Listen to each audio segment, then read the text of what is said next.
Bonjour, je vais parler des épisodes 14 et 15 de Supergirl.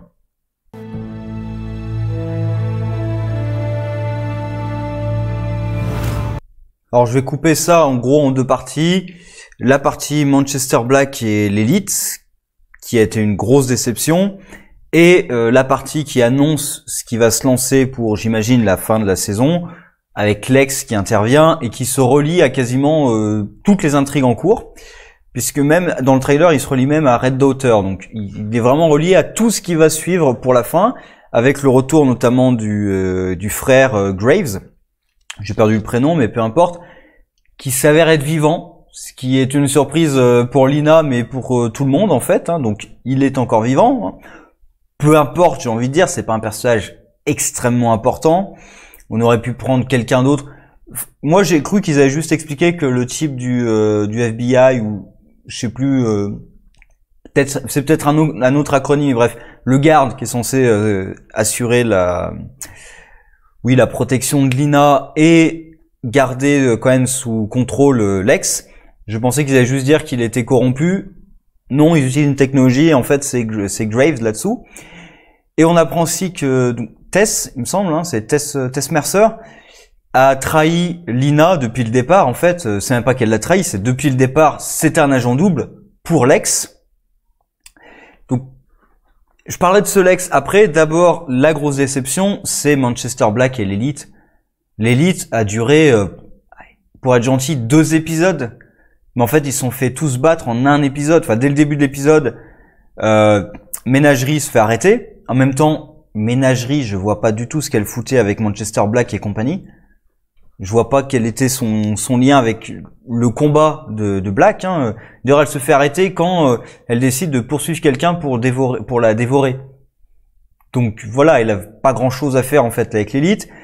Ensuite, dans l'ordre, je crois qu'il capture le Morail. Lui, pareil, il sortait de nulle part.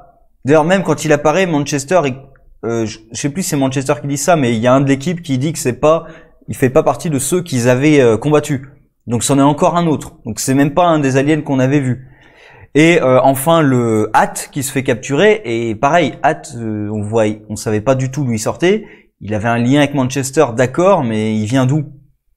Donc l'équipe avait un peu débarqué de nulle part avec des personnages. Le seul qui a vraiment été introduit, c'est Ménagerie. Et c'est pas parce qu'on l'a introduite qu'il y avait un lien logique avec l'équipe en fait. Voilà. Le seul qu'on a introduite, elle avait pas de lien logique vraiment avec l'équipe. Hat, on aurait pu l'introduire parce qu'il nous explique qu'il a un lien avec Black. Donc ça aurait été intéressant de le montrer et non. Et cette équipe-là est complètement désossée en un épisode. Bon. J'espérais que peut-être il y avait un plan derrière le Black et tout, et finalement non, parce que lui-même se fait tuer. En plus, l'épisode où il se fait tuer, il se fait un peu voler la vedette par Lex, parce que l'événement important de l'épisode, c'est pas Manchester Black qui se fait tuer, c'est Lex qui apparaît. C'est ça l'événement important de l'épisode. Et Black, du coup, c'est relégué un peu à l'arrière-plan, et c'est relié au combat personnel de John. Ça d'ailleurs, pareil, John a un lien avec Black à cause de Fiona, au départ. Mais à la fin, même John explique qu'il ne sait pas pourquoi Black a autant d'influence sur lui. Le personnage lui-même nous dit qu'il ne sait pas pourquoi il est autant influencé par ce que fait ou ce que dit Black. Et du coup, si John ne le sait pas, pourquoi est-ce qu'on devrait le savoir en fait? Leur lien de départ, c'est juste Fiona. Et que John travaillait avec lui et du coup, il s'est senti trahi par ce qu'a fait Black.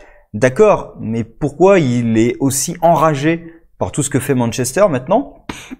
Là, dans cet épisode, dans le dernier épisode, il y a le côté que Black utilise la culture martienne contre lui.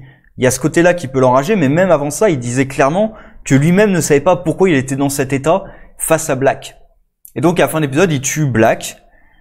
Donc, le pacifisme de John, hein, là, c'est même pas qu'il a renoncé à son pacifisme, c'est qu'il passe du pacifisme au meurtre. Et ça dérange pas tant que ça Supergirl, hein.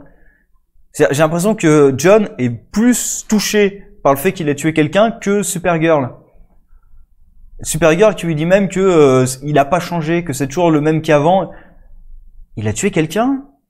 Normalement, enfin, pour un super personnage, Supergirl, Superman, etc., ça devrait être quelque chose d'assez important, le fait d'avoir tué quelqu'un. Et là, non, en fait, c'est pas si grave. C'est ce que dit Kara, finalement. Elle lui dit ça, finalement, pour le réconforter, que c'est pas si grave, finalement, que c'est toujours le même qu'avant, etc. Il a tué quelqu'un de sang-froid, hein. C'est même pas en légitime défense. C'est d'abord, il lui a pris le sceptre, et après, il l'a tué. C'est même pas pendant le combat. Il avait gagné le combat. Il aurait juste pu le mettre KO et l'arrêter. Non, là, c'est vraiment, il l'a tué dans un acte de rage. Pas dans un acte de super-héroïsme. Pour sauver le monde, il va falloir que je l'arrête. D'ailleurs, Black qui part de « on va exterminer ceux qu'en veulent aux aliens » à « je vais détruire un barrage et tuer plein de gens parce que... » Alors, c'est pour énerver John, d'accord, mais quel lien avec son combat, en fait?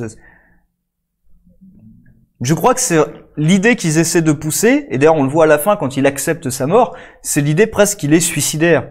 D'ailleurs, même à un moment, c'est John qui lui dit ça, qui lui demande même directement s'il est pas suicidaire.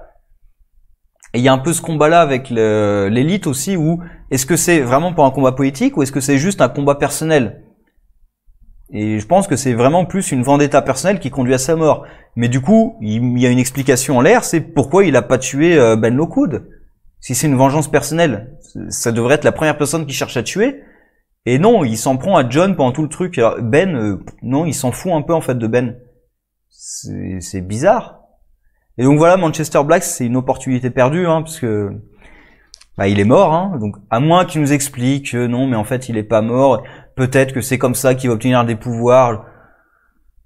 Ouais, mais non, en fait. Là, en plus, c'est la fin de la saison, donc j'y crois pas trop. L'élite, de toute façon, l'équipe a pas trop marché, et puis elle s'est fait désosser en un épisode. Épisode aussi qui était, à mon sens, assez faible, puisque il nous ressasse le même message politique. Alors, très bien, hein, c'est le message un peu simplé, je trouve un peu naïf, parce que la situation politique de la série n'est pas claire, en fait. C'est-à-dire que le président a complètement changé d'opinion et de politique sans aucune raison.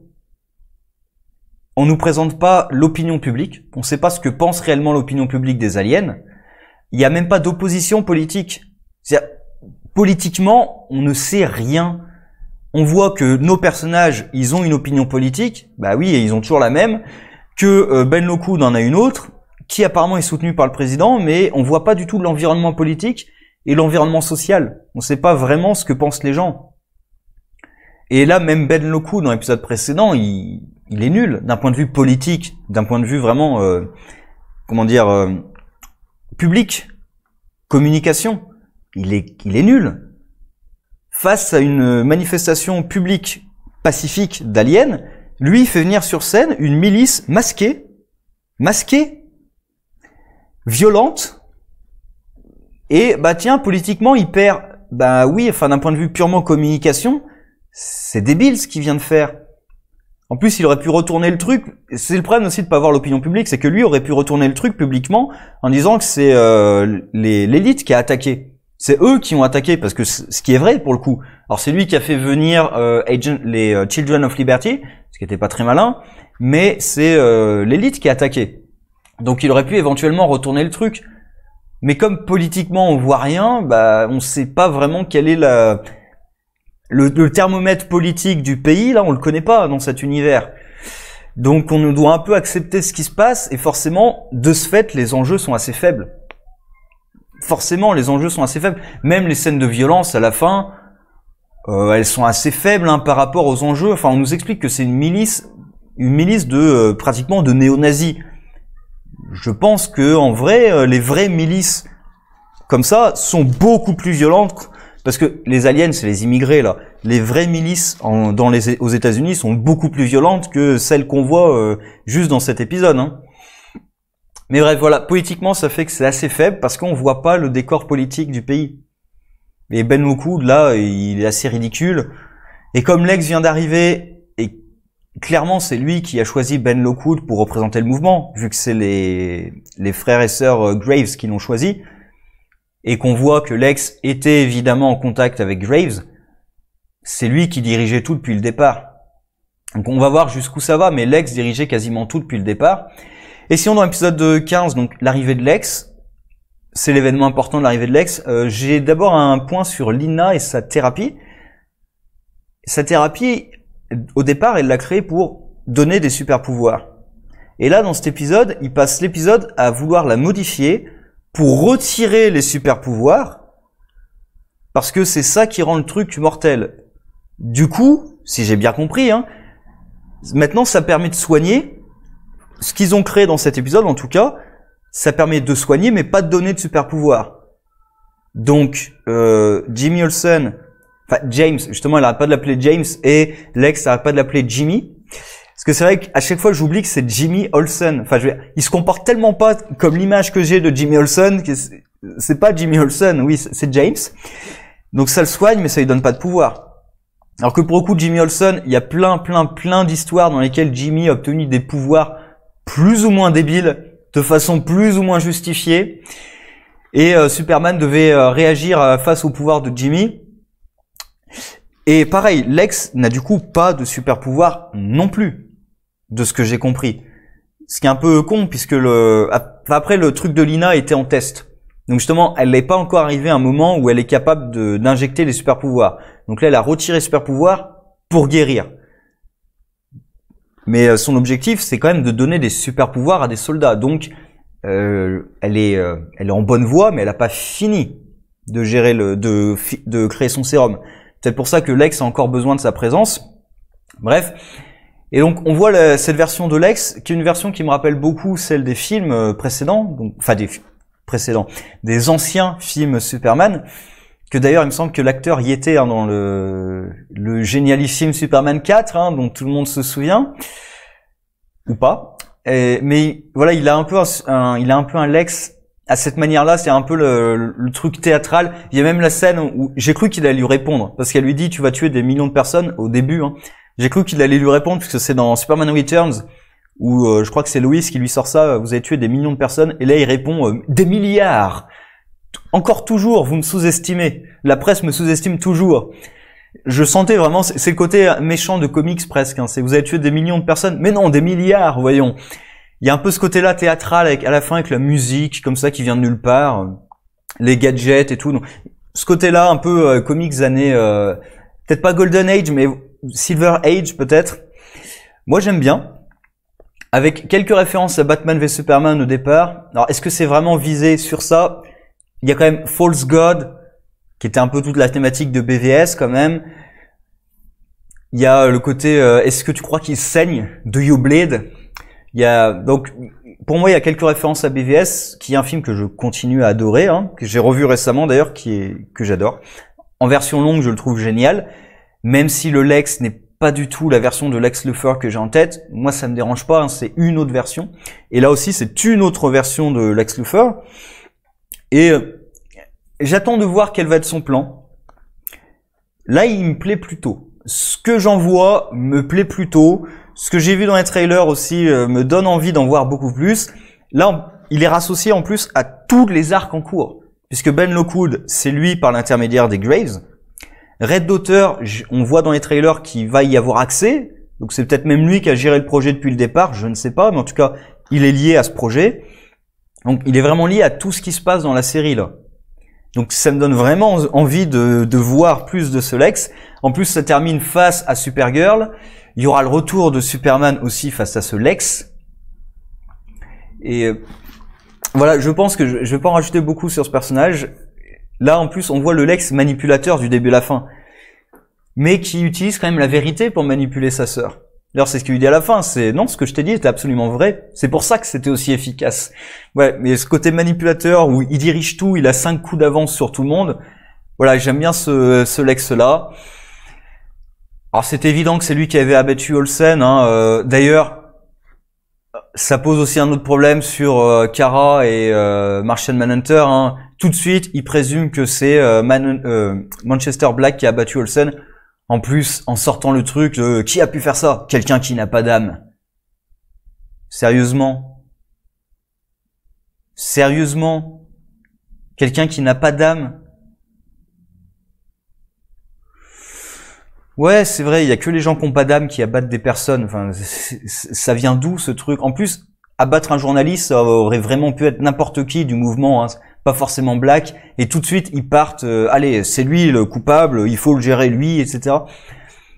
Bon, et aussi tout le drama qui s'est créé autour de James, avec l'arrivée de sa sœur, alors qui a peut-être été présentée, je ne sais pas, mais voilà, qui sort de nulle part, donc ben c'est assez faible, du coup le lien émotionnel est assez faible, hein, elle sort de nulle part. Alors peut-être qu'elle est apparue dans d'autres saisons, je ne m'en souviens plus, de toute façon j'ai pas suivi toutes les saisons du début à la fin, donc je n'en sais rien, mais émotionnellement bah y a rien. Et même de toute façon, ce qu'ils essaient de faire, on sait qu'à la fin, Lina va utiliser le sérum pour soigner James. Donc il y a aucun questionnement là-dessus. Donc en fait, voir les personnages être torturés par ce qui arrive, ben je m'en fous un petit peu parce que je sais qu'à la fin, ça va être à somme nulle et que tout ça est un plan de Lex pour être soigné. Je me demandais si c'était pas un plan de Lex pour récupérer des super pouvoirs justement. C'est pour ça que je parlais des super pouvoirs du sérum. Mais apparemment non, il a pas de super pouvoir. Enfin. Peut-être qu'ils vont expliquer, peut-être que dans les épisodes à venir, ils vont expliquer qu'une partie du sérum a peut-être éventuellement provoqué des choses et il y aura peut-être des effets secondaires sur James ou sur Lex. On verra, mais pour l'instant, c'était pas le but. Le but n'était pas de se donner des super pouvoirs. Même Lex, son but n'était pas d'obtenir des super pouvoirs. Son but était de survivre, hein, tout bêtement, de rester en vie. Bref, donc je suis plutôt satisfait quand même de cette version de Lex. J'attends de le voir maintenant pleinement à l'œuvre. Quel va être son projet maintenant? Puisqu'en plus lui c'était surtout sur Superman. Là il est face à Supergirl qui il découvre. Hein. Elle aussi d'ailleurs va le découvrir. Donc voir ce que ça va donner. Très déçu par le traitement de l'élite et de Black. Hein. C'était voilà, c'était nul. Ben Lockwood, je sais pas trop ce qu'ils vont en faire maintenant qu'il y a Lex qui vient d'arriver dans vraiment en premier plan.